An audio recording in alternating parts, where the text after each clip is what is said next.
Hello, everyone, and welcome to The Vector, where we discuss the topics, trends, and insights shaping the global space economy.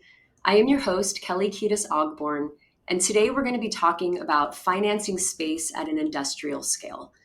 The space sector is no longer defined by hype or headlines. It's defined by capital discipline, market clarity, path to scale, and execution. The expectations are higher, and the companies that understand their role in real markets are the ones attracting attention. Investment continues to flow into space, but perhaps with a little bit more discernment. Today, we'll take a clear eyed look at the current state of space investment, where capital is concentrating, how to mature markets, the role of government, and how companies can position themselves for sustainable growth in this next phase of commercial space economy. My guest today is Alyssa Gessler, who is the senior associate at A&E Industrial with a primary focus on financial modeling, due diligence, executing new investments, and monitoring portfolio investments. Prior to joining AE Industrial in 2024, Ms. Gessler was a specialist at McKinsey and Company, where she led the firm's Global Space Center of Excellence. She has years of experience in international security, having worked at the Council on Foreign Relations, the United Nations, and CSIS's Aerospace Security Project and the Strauss Center's space program.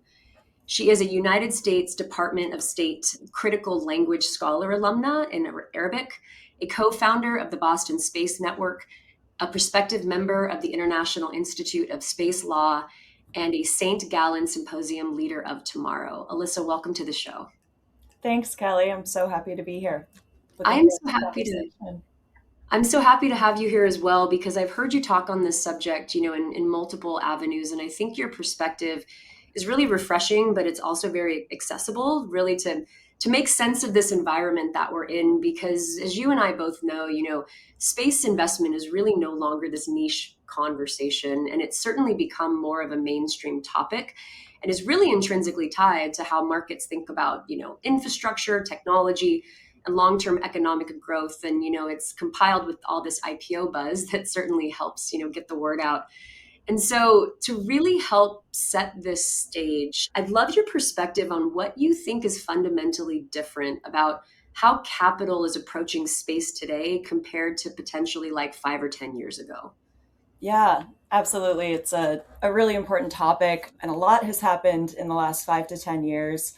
And not to blow up the scope of your question, but I think it's Please actually do helpful to, expand it. to go even a little earlier than that, just to see, how we got to today. So, for me, what I really like to think about is the role of the government's tolerance for risk as it relates to space exploration and the related impact that that's had on the commercial sector and commercial capabilities. So, bring it all the way back to the Apollo era when US spending and NASA's budget as a percent of the federal spend was at its peak. I think it hit 4.4% during the space race. We saw the space budget start declining thereafter and kind of flatline around below 1% ever since. So we saw, a spike in space exploration. There were, of course, commercial contractors involved, but not in the same way that we're thinking about commercial engagement in space programs today.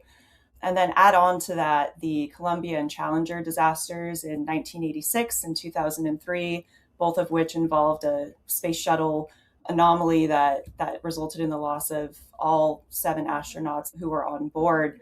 We now had an anchor customer for the US space industry, and really at the time, the biggest customer, and still today, the biggest customer in the space industry, who not only was facing a declining budget, but also had a zero risk tolerance approach. There were massive public and political consequences of the Challenger and Columbia disasters, and so we saw this recalibration, this reprioritization of space within the broader set of U.S. national priorities, and that led into the early 2000s it created a space exploration era where government was really working with a handful of established and trusted prime entities.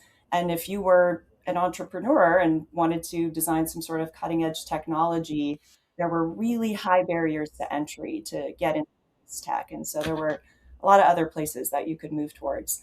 Simultaneously, and largely due to everything I just mentioned, there really were not that many investors. There were some angel investors, a handful of VC players, but the things really started to change in like 2006 to 2011 era, when from the executive level we started seeing a push for adoption of more commercial capabilities into NASA programs, shift away from cost plus contracting towards firm fixed price. So saying, we're going to agree on a price, we're going to agree on a schedule, and whether you give us that thing on time or 3 weeks later, this is still what your compensation is going to be. So we started seeing that risk calculus sort of change, and some of the risk being placed on the commercial sector. But simultaneously, that opened the door for new players to innovate and start showing up into the space economy. So, I think 2019, I'm sorry to be jumping around here, but space economy history is pretty fun. So you'd indulge me here. 2019, I think, was a big turning point. That's when, SpaceX for the first time got Starlinks into orbit and really closed the value chain loop of a private new space player. So not only having the capability to launch things and then get those things into space, but actually, bringing that value back down to earth to end users and validating space technology is a piece of the economy. 2019 was also the year the Space Development Agency was founded. From my perspective, SDA's engagement with the space industry has been a case study on how can you, give demand signals to help a space industrial base build alongside of you and incentivize investors to, co-share some of the risk, mutual partners and national exploration goals in space. So, things kept trickling up until 2021. COVID environment led to just flood of liquidity into the US economy. Investors had a lot of dry powder to deploy. Space technology was increasingly becoming validated, and we ended up with the 2021 SPAC frenzy. There's been a lot of Heartburn. a lot of heartburn, and I think we've learned a lot since then. So obviously, there are many of the space companies that went public via SPAC, deeply mixed performance, generally didn't hit their valuation forecast at the time of their SPAC, and plenty, went bankrupt, are no longer with us. But the ones that remained were really the ones who were able to articulate their value to a public market, which is really hard when you're talking about something as wonky and fun as space. They identified their customer set and they actually built towards what those customers' needs were. And I think that's, what kind of the lesson learned from that, and where we're seeing a lot of space companies start to continue maturing, is saying, it's one thing to be able to design space technology, but that does not a business make. The real value creation comes when you close that loop and align what you're doing with the end customer set. So obviously 2025 and 2026 already, like, off to the races. We're seeing a post 2021 dip in space investing. We've had a really healthy rebound. I think there are 5 space IPOs announced in 2025, with rumors of many more to come, and deal activity is picking back up. And so from, an investor standpoint, AE, we made our first investment in the space economy in 2020. So we've been along the ride with our government partners and with our, the whole space industry.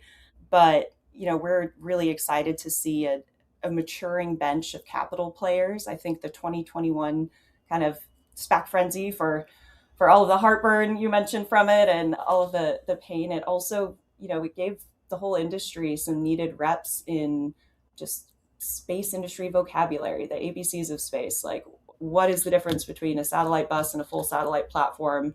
How do we actually match that back to financial statements? How do we forecast value that relates to Earth observation, satellite service data? So, I'm really excited about where we are. I think we're going to continue to have growing pains, but if that is not something folks are interested in, then space is probably not the right industry to be committed to. That was such a fabulous framework for a lot of different reasons. And I think it's quite remarkable, to your point about the SPAC boom and bust, and then where we are now, just how much we've recovered in a short amount of time. And it really does show, I don't, not just the longevity of what space has to offer from a technical capability, but also the resilience of the market.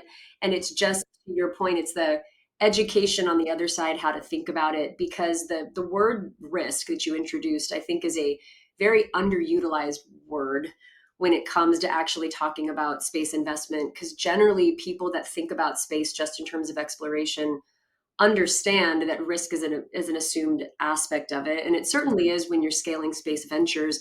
But as you know, markets respond to scalable opportunity and sustained demand, and that's what investors want to see. That's a very different risk threshold than if you're looking to like send humans to Mars, right? And so understanding how those dichotomy of perspectives mix to actually grow the ecosystem is really important. And what I want to, follow up on, particularly as you're talking about sort of the types of companies coming out now, right? And I think that, heartburn on the investor side, heartburn on the company side, certainly realizing that they can't just pass the muster by showing a PowerPoint deck or some cool graphics, right? There's really definitely this shift that you're starting to see from like vision driven investment, which I think was an undercurrent of a lot of the SPAC, right? It was believing in the vision, wanting to see the long term aspects play out, to something that's more, I think, like value driven investment, and really being able to see the proof points and how you scale.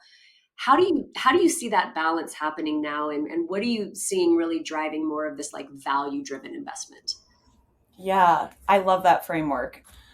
I think I'll kind of branch my, well, first just clarifying the distinction between sort of like venture capital investment and or early stage investment, and where I sit on the private equity later stage investment side. We have a team that does ventures here at AE, and they've really kind of helped train me up on how our frameworks are different. So if you're an early stage space company, just by or early stage any company, just by virtue of having recently been founded, you're not going to have that much data. You might be in the prototyping stage. You might have one or few customers if you're lucky. So the vision component is really going to matter for an investor. They obviously will want to understand what market you're playing to, and they'll independently say, oh yeah, I agree that it's, good to focus, or I see growth in lunar surface mining on like and that the market side, you could say, is where some of the value comes from, is maybe how I'll bucket that. But just by virtue of having, less data to diligence on companies, venture folks need to make a lot of smaller bets on a broad set of companies, knowing many of them won't play out, but a handful will be very successful. On the growth stage, private equity later stage side, we are looking for more mature companies. And so the vision component still does matter. We really care about finding leaders and founders who we can trust. We think that they have the ability to execute and scale. They've got a team behind them, and they know how to motivate them and unite behind a common mission and execute strategy, all of those good things. But the data rooms that we get when we go into diligence a new company are way more robust. We expect like very thorough financials. We look at leases and purchase orders, and the vision and value calculus will always differ if you're talking to an early stage investor versus a late stage investor. But in both instances, we have a shared need to validate the markets that our companies are playing in or building towards.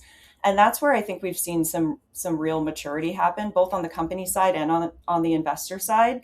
I think earlier in the 2020s, you could start talking about Earth observation using hyperspectral sensing, and it was also new and exciting, and folks would not, I'm not saying people just outright believed every single thing you said or had no knowledge about these markets, but we just didn't have the vocabulary as an industry to differentiate between sensor modalities in Earth observation and understand like this one plays nice with clouds and this one doesn't. And here's who actually cares about that type of stuff. I think there's just a lot more pressure testing happening on both sides. And it's been really exciting to watch both space companies and investors grow up together in that regard. We're seeing a lot more companies get straight to the point talking about, their core competency and their core differentiator and the why it matters in terms of value to somebody here back on earth. So, the vision component still really does matter, but the value conversation, the data and analytics, I'm a huge data nerd. And I still think we have a long way to go until we have as robust of space economy data as I think we deserve because we're a wonderful industry. But that'll take time. We're certainly not on par with aviation yet, but it's definitely improving, and folks are getting a lot more critical and understanding how tech differences translate to you know differences that actually show up in financial statements, and how we should be thinking about these things. So it's moving in the right direction. Maybe I I'm an mean, optimist. no, I am too, and I completely agree with that. I think the framework is there, and a lot of the tech components and capabilities are there, right? Some of them just need to close their business cases to give us that sort of data that then we can make those, leap ahead benchmarks for. I want to follow up on your point about pressure testing. And I'm curious if you're seeing now proof points that potentially matter more than they did in the past that shows that the business is more than just technological novelty or mission ambition. Yeah, I mean, there's a lot of proof points. I think one big takeaway that probably like the early 2020s vintage versus today that we're seeing is real customer traction is so much more valuable than TAM, total addressable Yeah, market slides. true. So, like the ability to say, I designed this thing and here's the problem it's solving for a real customer set is really powerful, and tells us as investors that you're building towards a future. I think also hearing, and this is more of like a later stage, I mean, it obviously deeply matters for early stage folks, but from a late stage investing approach, hearing that folks have a real plan to scale has improved as well. So, it's one thing to say, I can build 400 satellite buses a year. It's a much different thing to say, I can build those for this specific architecture, for this use case, and like, here are the people who need it. And not only that, on the customer validation side, but being able to say, and here's how I know my supply chain can grow up with me. We've seen a lot of, whether it's a prime or even startups, we've seen a lot more of these really creative strategic investments in supply chains where someone said, like, they get a contract to deliver X units of hardware. And then, rather than just praying that their key suppliers can show up and give them their valves or their chips on time, actually investing some of that capital into their supply chain so that, the whole industrial base can show up alongside them.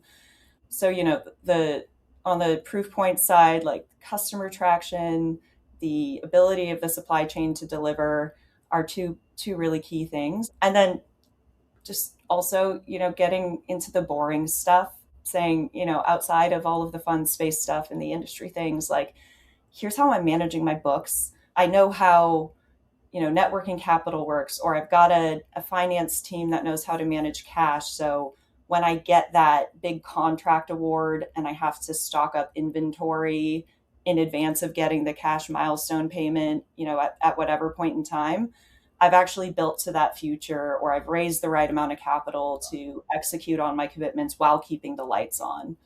I think your point is really well needed, particularly because what you are painting is not just development toward a goal, but also building the ecosystem that's going to allow that capability to be successful. Because as we know, as so much of this ecosystem is building out, it's integrated architecture or systems in some particular way, and oftentimes companies will build something but their success is predicated on another capability coming to fruition. But if you have the ability to control that in some way, or to your point, at least like seed it, I think it's an important point, because otherwise you're just dealing with these like speculative futures that Right.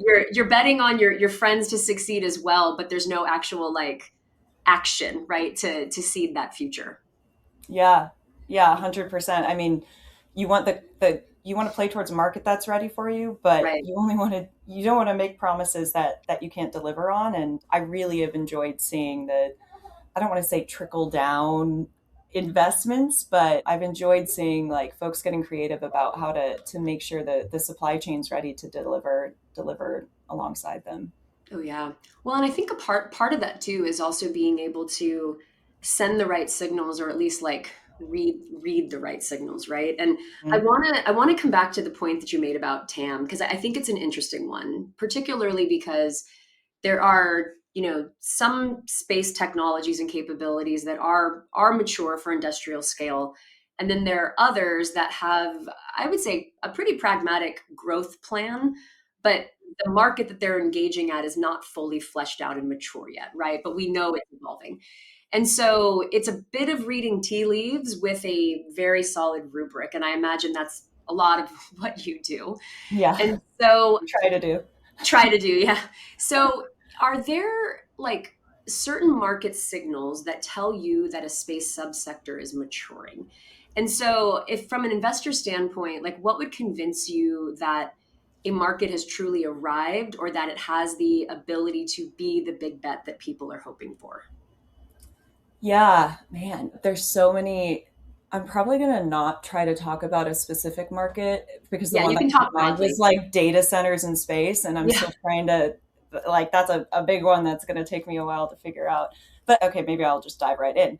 It's a great example. There could obviously be great value, and racking and stacking the infrastructure that we need to execute on that, figuring out the time horizons of, okay, well, I need this massive launch vehicle to get X units of my system in space. And that launch vehicle, most likely, maiden flight is this year, but historically launch schedule slipped by 2 years. There's a lot of issues relating to time horizons and many like mini bets that you have to make to play towards as an example, a space data center on top of all of the physics related challenges of having massive data centers orbiting in space. But again, I'm going to try to not go down that rabbit trail too far.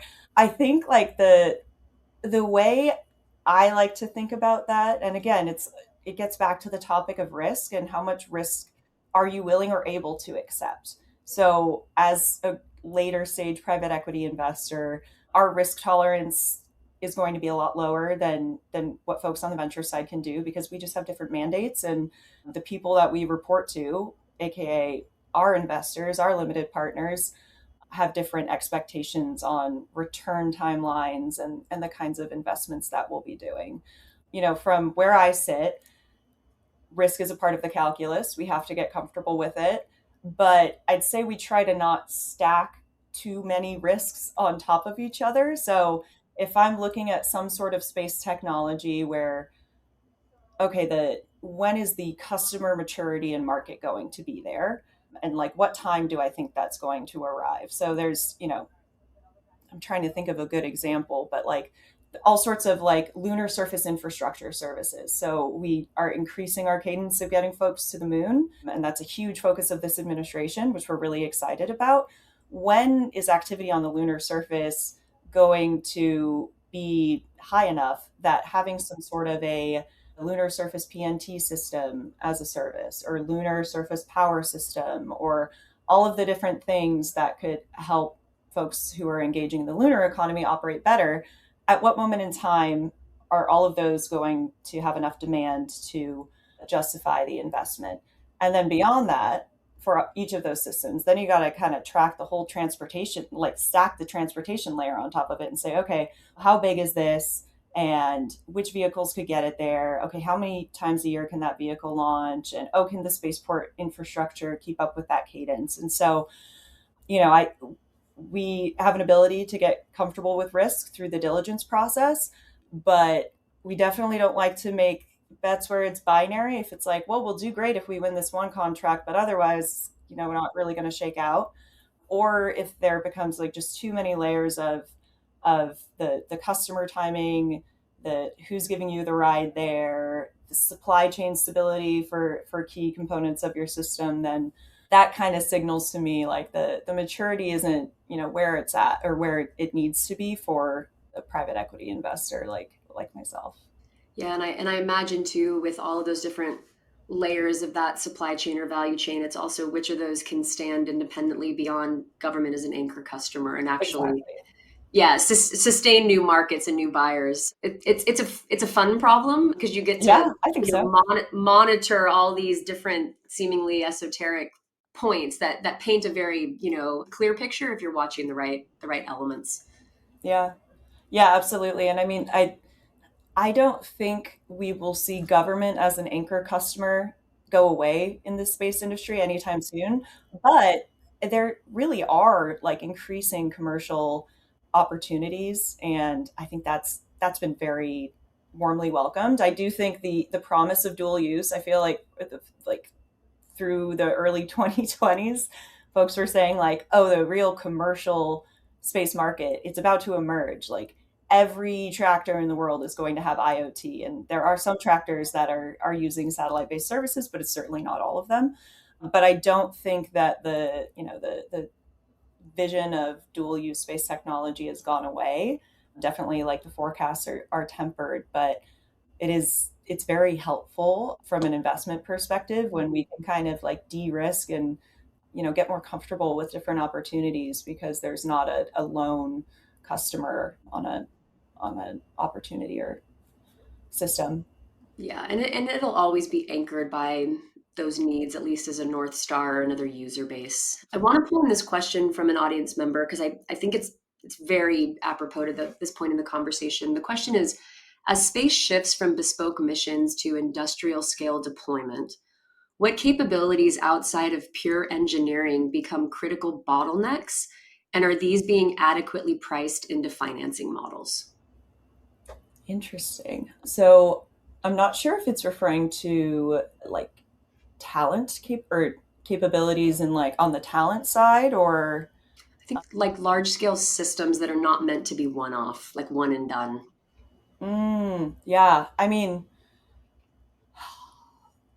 I think if I'm interpreting this correctly, I mean one space I think we are continuing to grow in as an industry is like cyber security and how we build that into our all of our systems and are making sure that we might have built the most from an engineering perspective, like hardware perspective, resilient system in space, but if the services being generated by that system can be disrupted by an adversary or unintentional interference, then we definitely need to be thinking about the risk there. And I'm excited to see more companies come into the fold and innovate cyber complementary solutions to all of the great like pure like aerospace engineering solutions that we have. And we have seen some incidents like the Viasat hack in the early days of the Russian invasion of Ukraine was a great thing demonstrating, yeah, like space technology has become a proper piece of the industrial base. And like any other core pillar of the industrial base, it's vulnerable to adversary interference. And so bringing that into like adequately priced into financial models, I think the way that any flavor of risk is baked in is, usually we have a range of cases. I will say I don't believe I've seen a lot of folks baking in a special like cyber provision. So that might be like an unhelpful example for this question, but we always have a base, a bear, and a bull case. So we'll get a forecast from management of the prospective investment target, and they'll say, we're going to grow X% per year, and here's where our revenue and EBITDA is going to be over the forecast period. And we, like in partnership with our advisors, will really dig into their backlog and their pipeline and sort of validate that forecast and create our new version that's saying, we think the most likely scenario, the base one, is going to look like this because we don't forecast as much growth in this sector or with this customer, or we think it's higher because we actually think we can help them increase their production capacity. And then obviously like similar exercises with the case being like lower than projected, and the bull case that's higher. So Kelly, let me know if you think that answered the question. I think I took it my own way, but hopefully it was fun anyways. I think it did, and I'm sure that post the call you can jump into the chat. Yeah, but I think just understanding that it is part of the risk calculus, right? In terms of how this business model is going to play out, I think was the essence of the question. And sort of following on from that, and not necessarily like building things into financial models, but more just indications of scale. So you talked a lot about customer base, right? But are there other indicators that a company can scale beyond a handful of early customers? Yeah. So we I think we've tapped on the customer base quite a bit. Another thing, and I mentioned it in passing, but TRL maturity that's tied to a customer base maturity. So great if you can deliver whatever lunar surface widget, but if folks aren't getting to the lunar surface, you need to be playing against a reality that's going to exist within your own executable like time horizons. And then the other sort of indicator that a customer or sorry, a company is ready to scale and can move beyond that early stage prototyping R&D capability. I mean, first of all, there's signs that they already are doing that. So if your gross margins, meaning your top line revenue minus just the cost to make that revenue, as your gross margins start to increase, that usually happens over time, because when you're doing early stage prototyping, there's a lot of non-recurring engineering. And so you're building something, it kind of works, but you have to maybe scrap it and build another version. It works a little better. And then slowly but surely you get towards that high TRL space system. And the less that you have to iterate and recreate things, the more that you're actually retaining the revenue that you're generating over time, and your cost goes down. So as we start to see those gross margins step up historically, like if we're looking at a company's financials, that's a good indicator that they're starting to kind of stabilize at a healthy point that's in line with regular commercial production. And then just like a laundry list of boring housekeeping things. And Those are always the I most important, though. they are. And it's tough. I have a lot of friends that are founders or work at early stage startups. And obviously we work closely with startups here at AE. And sometimes when you are a startup, you are working on a shoestring budget. You are just trying to hire in time, get things out the door in time, produce, engage your customers, engage your investors. And it can be really hard to sit down and just make sure that your finance and accounting function is robust, and that at the end of the month, you actually reported things to the right period. But the challenge is, and early on, you can get away with that for a while. But if you really believe that, at the early stage, if you think I have a vision, this is going somewhere, this is a growth trajectory company, you need to build towards that future and do yourself a favor, because it's going to suck a lot now to kind of clean up your financing and sit down every month and make sure the numbers are right, or hire the right people, or have your CFO lecture you about something you don't want to hear about. But it's going to suck a lot more later. And we see this happen occasionally in diligence processes where, the initial management financial forecast we got said X, and then we go into the formal diligence process, which means we're very interested in investing in a company, and they're giving us access to their team and a lot of their data, and we bring in our advisors, and they start going line by line through just years of financial history. And there can be a lot of cleanup entailed in that, and it's no fun for anyone. It's ultimately, hopefully it ends up worth it and we sign a deal and we have a beautiful partnership after that, but the process can be pretty brutal. And so that's like one of those like boring housekeeping things where, when we do see a company that's been diligent over time, and we like to meet founders where they are. We don't expect folks to check every single box. Like there are going to be some founders that are brilliant engineers and just have a distaste for all things like business operations or financial management, or there can be people who are like stronger or less strong in raising capital. The key is knowing your strengths and weaknesses, playing to your strengths, and finding trusted partners that can fill those gaps for you, and executing together as a team. So yeah, like making sure you have the right team. You're plugging the things that you don't want to do with folks that are able to execute, and you just do the boring stuff now before, not before it's too late. That sounds a little grim, but it's going to be easier now than later. I think it's kind of just like the basic adult rule of thumb. You have to do the boring stuff, right? It's It's like like the flossing, it you know. underpins everything, right? It's amazing, but it yeah, to your point, it makes it much easier. And I like the way you couched it of people's roles, right? And being able to fill gaps with people that complement where you want to go. I mean, I think that really is an acceleration point. And I want to come back to the role of government because we've touched on it a few times, but I want to position it in a different way to really accelerate what we've been talking about because we really are, I believe, at a very, very interesting point in space where tech is being fielded and it's being deployed and it's being developed at this operational cadence. And there are, like you said, companies going, public via IPO, and there's this big commercialization arc. But we still need to really accelerate the commercialization flywheel of moving from government as main customer to one of many, right? And I think we're getting there, particularly as more of these other companies are really standing on their own and being able to take on additional customer bases beyond the government. But I'm curious from your perspective, at what point does government demand either help accelerate commercial markets and when could it also unintentionally distort them? Because what I've seen also is that government funding flooding into one area, just take like SSA, right? Or certain areas that may have more of a like defense leaning aspect can signal to people that there is an opportunity, but oftentimes it's an opportunity government, not necessarily commercial.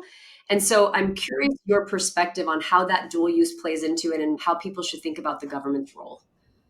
Yeah, that's a really great question. And it's funny, I thought of SSA first as Oh, well. good. Patico. Yeah. Yeah, yeah. I think like the space economy is, or the space industry is vulnerable to like strange economics at a pretty large scale.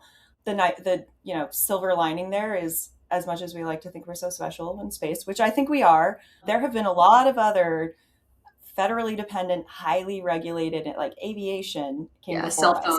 phones. Exactly. Yeah. A lot of other great examples of like leading edge technology that either started only as a government like service or product, Hmm. or like evolved into like a quasi dual use or what have you. So there's, we're not alone in that, but I think we're very much still in the growing pains era. I think SSA is a great example, and there's been a lot of back and forth and space situational awareness, in case Kelly and I are getting too nerdy with acronyms. So that's effectively like air traffic management in the space domain, with the goal of making sure we don't all run into each other.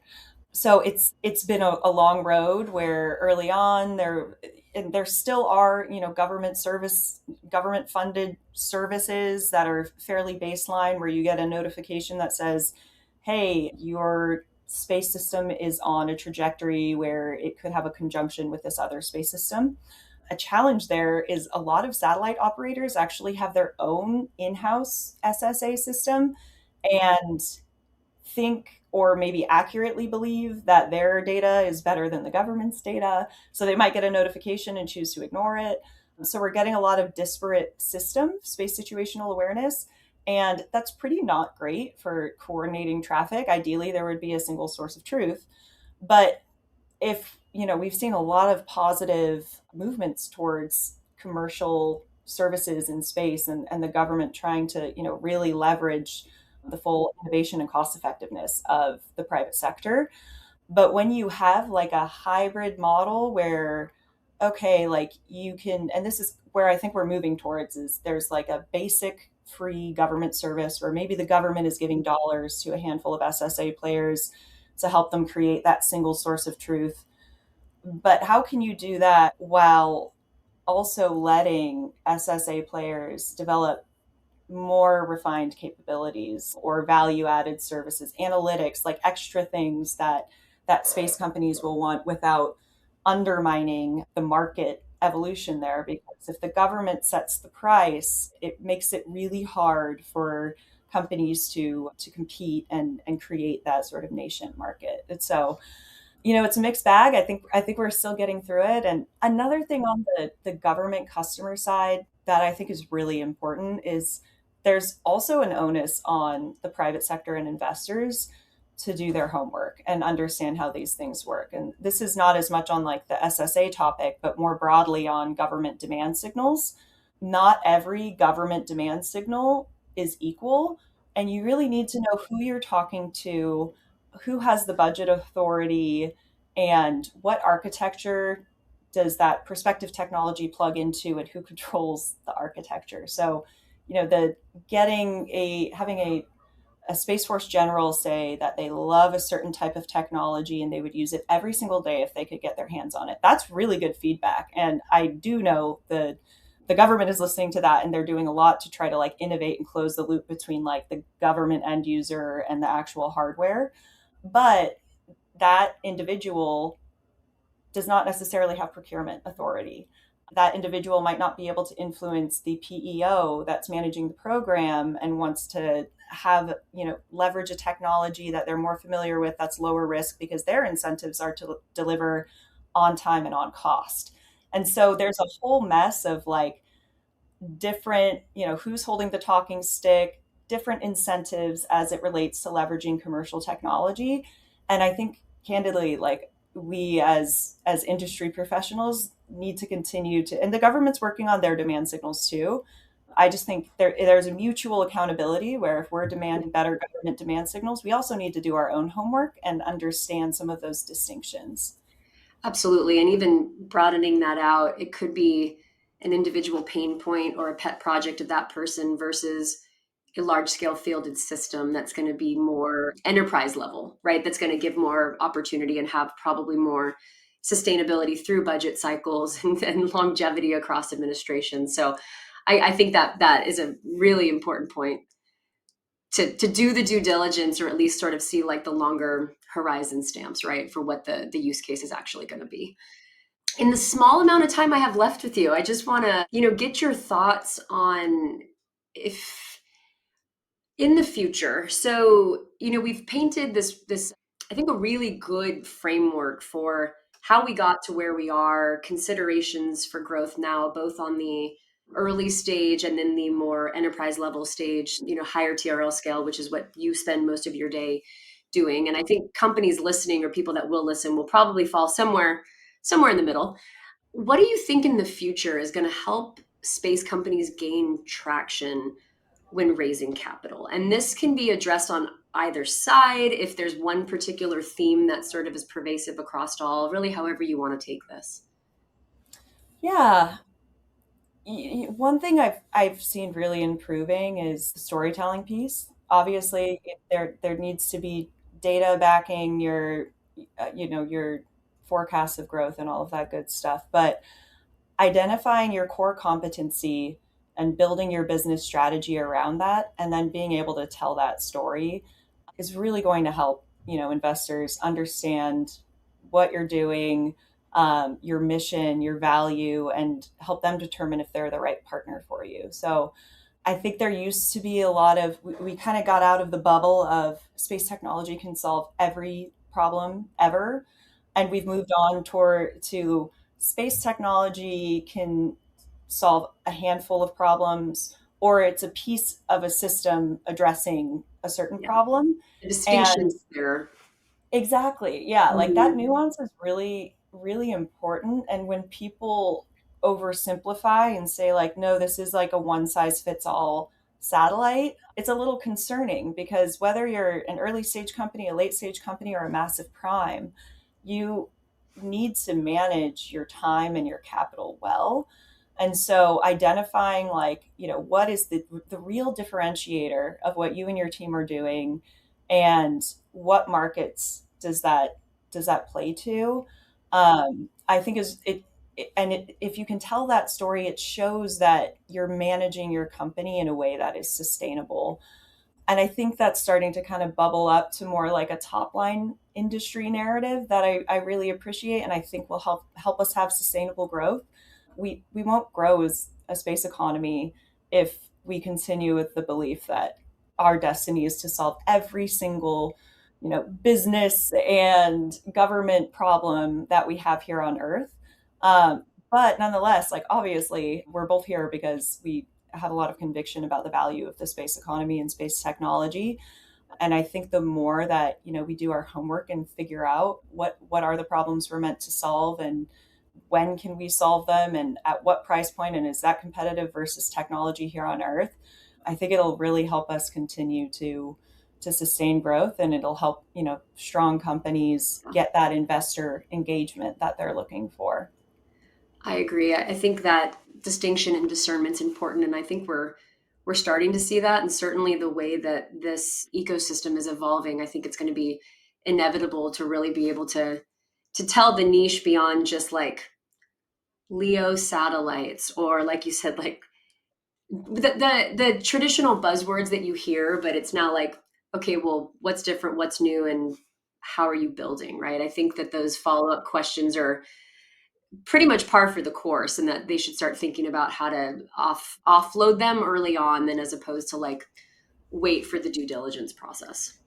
Absolutely. Yeah. I think Leo constellations is a great example. Like, proliferated systems are great Yes. for some things. So proliferated, why? And is that the best architecture to speak to whatever you're trying to address? So it's, moving in the right direction. I'm obviously really excited about the space economy, and I think we've had a lot of really healthy growth indicators that are, validating space technology as a core piece of the economy and national security and the industrial base. So it's a good Agreed. time to be in space.